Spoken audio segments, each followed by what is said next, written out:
jalqabarraa kaasee bu'uura jabaarratti yommuu ijaaramu mul'ata guddaa hidhannee daandii yeroo jalqabnu abjuun namoota baay'ee yeroo qajeelu isin waliin ture. Har'as masaraa guddinaa irratti ol kaafamnee saffisaa fi ga'umsa olaanaan isin tajaajilaa milkaa'ina karoora keessaniif abdii fi jabina isin hidhachiisaa galma kaayyoo fi milkoomina keessanii bira yeroon isin gahuuf teknoolojii baankii jaarraan nu badhaase qabannee cina keessanitti argamneerra.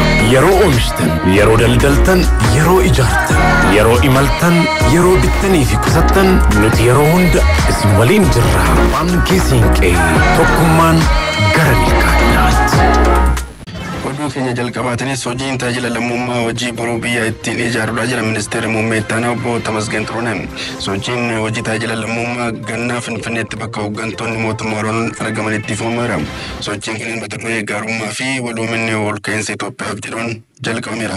Badhaasoo Ilee gabaasa dabalataa qaba. Sochiin hojii tajaajila lammummaa gannaa Finfinneetti bakka ministeera muummee ittaanaan obbo Tamasgeen Xiruunee argamanitti ifoomera. Sochiin kunis mata duree gaarummaa fi waloominni ol ka'iinsa Itoophiyaaf jedhuun kan jalqabe akka ta'es ibsameera. Hojii tajaajila lammummaa bara 2016tiin tola ooltota miliyoona 34 ol hirmaachisuudhaan hojii tajaajila lammummaa birrii biiliyoona 26 ol kan raawwatamu ta'u ministeerri deetaan ministeera dhimma hawaasummaaf dubartoota Aadde Munaa Ahmad dubbataniiru. Piroojeektiin tajaajila lammummaa hojii ijaarsa biyyaa ta'uu kan himan ministeerri barnootaa Profeesar Biraanuu Naggaa ganna kana barattoonni 20 ta'an hojii tajaajila lammummaa irratti kan hirmaatan ta'uu dubbatan. እንደ ሀገር ስንገናኝ የሚያገናኘን የዛ የአንድ ሀገር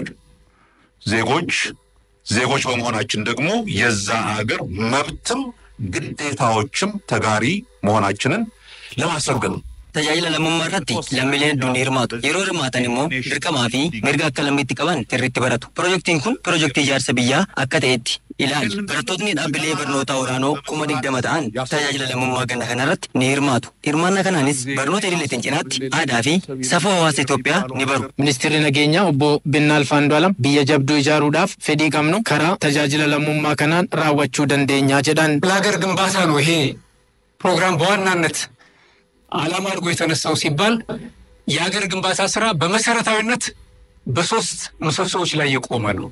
Piroojeektiin tajaajila lammummaa hojii ijaarsa biyyaa cimsuuf kan kaayyeeffatedha. Hojiin ijaarsa biyyaa immoo wantoota bu'uuraa sadii irratti kan xiyyeeffatedha. Inni duraa tokkummaa sabdaneessummaa jabaa uumuudha. Inni lammeessoo immoo biyya tasgabbii fi nageenya waaraa qabdu uumuu fi inni sadeessoon Itoophiyaa badhaate uumuudha. Ministeera dhimma hawaasummaa fi dubartoota Dr. Ergoogee Tasfaayee hojiin tajaajila lammummaa hojii hirmaannaa lammiilee hundaa barbaadu ta'uu himanii ganna kana manneen hojii ministeerotaa qindeessine hojii milkii qabu ni hojjenna. ቀድሞ ይፋ የሆነውን የክረምት የበጎ ፈቃድ አገልግሎት ተከትሎ ውጤታማ ስራ ለመስራት tajaajilli lammummaa dursee ministeera muummee Itoophiyaa Dr. Abiy Ahmedin kan jalqabame yoo ta'u hojii milkii qabu hojjechuudhaaf dhaabbileen mootummaa qindoomanii karooraan akka hojjetaniif sosochiin tajaajila lammummaa jalqabeera. Hojiin tajaajila lammummaa hojii humna gurmaa'inoo hojjenne guddina biyyaa ittiin fiduu dandeenyudha kan jedhan ministeerri muummee ittaanaan obbo Tamasgeen Xiruunee hojiin tajaajila lammummaa bakka itti duudhaalee waloo keenya cimsannudha jedhan. Tajaajilli lammummaa hegeree biyyaatiifis akkaan murteessaa ta'uu eeran. ዛሬ የተሰባሰብነው በተደመረ ጉልበት እውቀትና ክህሎት Guyyaa har'aa kan walgeenyeef humna walitti hidhameen dandeettii ogummaa qabnuun hirmaannaa lammiileetiin tajaajila lammummaadhaan bu'aa guddaa fiduuf tajaajila lammummaan hojii lammiileen dandeettii fi ogummaa qabaniin guddina biyyaaf itti hojjetanidha. Biyya akka keenyaa sabdaneessummaa itti baay'atutti tajaajilli lammummaa biyya jabduu ijaaruuf hedduu barbaachisaadha. Sirnicha irratti ministeerri geejibaa fi loojistiksii Dr. Alamuu Simee sadarkaa pirezidaantii ittaanaatti qindeessaan ክላስተር hawaasummaa obbo Abdulhakiim Muluu aangawoonni mootummaa olaanoon biroo fi keessummoonni affeeraman argamaniiru.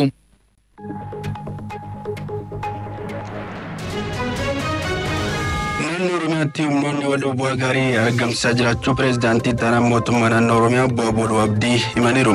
Gonfaa Baayisaa guutuu gabaasa kana qopheesseera.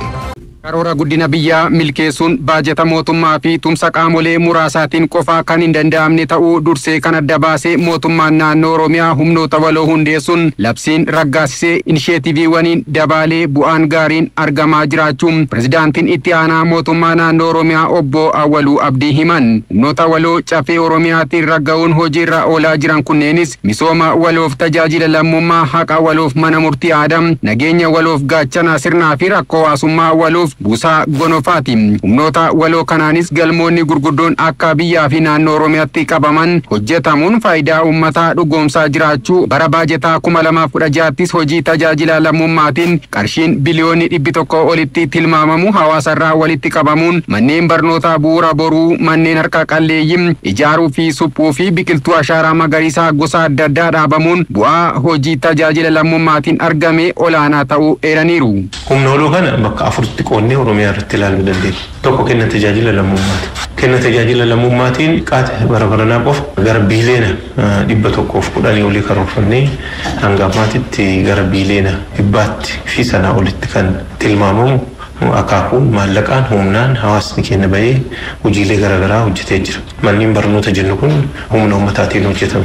Ashaaraan magariisaa biiliyoonaan dhaabnu kun humna ummataatiin hojjetamaa jiru jechuudha. Manneen harka qalleeyyii, haadholii, jaarolii namoota gurguddaa deebisanii mana kana haaromsuun ijaaruun humna hawaasa keenyaatiin. Ashaaraa magariisaa, sulula misoomaa, dhimmoonni jennuun kunniin humna hawaasa keenyaatiin hojiilee hojjetaman jennee fudhachuu dandeenya. Buusaa gonofaa Oromiyaatiin Oromoon duudhaa isaa ganamaatti deebi'ee barattoonni miliyoonaan lakkaa'aman meeshaalee barnootaa fi nyaata nyaachisuun danda'amuu obbo Awwaluun kaasaniiru.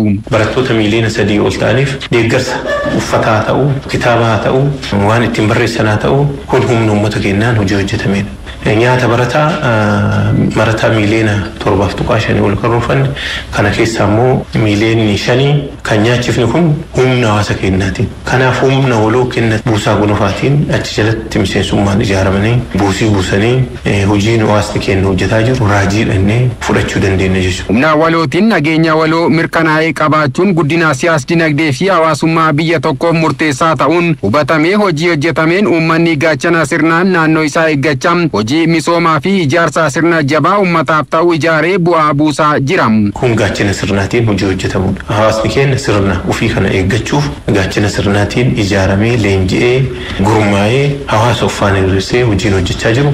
Gama kanaanis abdii guddaa kan qabu ta'uu isaa kan namatti agarsiisudha. Mana murtii aadaatiinis uummanni fagoo osoo hin imaliin baasii fi dadhabbii humnaan oliif osoo hin saaxilamiin aadaa fi duudhaa isaatti deebi'ee qe'ee isaatti haqa isaa isa sirrii argachaa jiraachuu obbo Awwaluun kaasaniiru. Hundaa ol immoo inni murteessaan humna waloo keessatti arfaffaan mana murtii aadaati. Mana murtii aadaa gandoota 1700 ol qabnaa. Gandoota 1700 ol kana keessatti bilisaan hawaasni karaa aadaaf duudhaa isaatiin akka haqa argachuu danda'u. Murtii odoo hin taane haqa karaa aadaaf seenaa isaa duudhaa isaa jiddugala godhateen namoota ofii filateen jaarolee manguddoo beekamoo duudhaaf seenaaf aadaa uummata Oromoo sirriitti beekan warra haqa murteessan warra uummata biratti kabaja qabanii fudhatama qaban ofii filate isaaniin akka murtii argatu godhamee jira.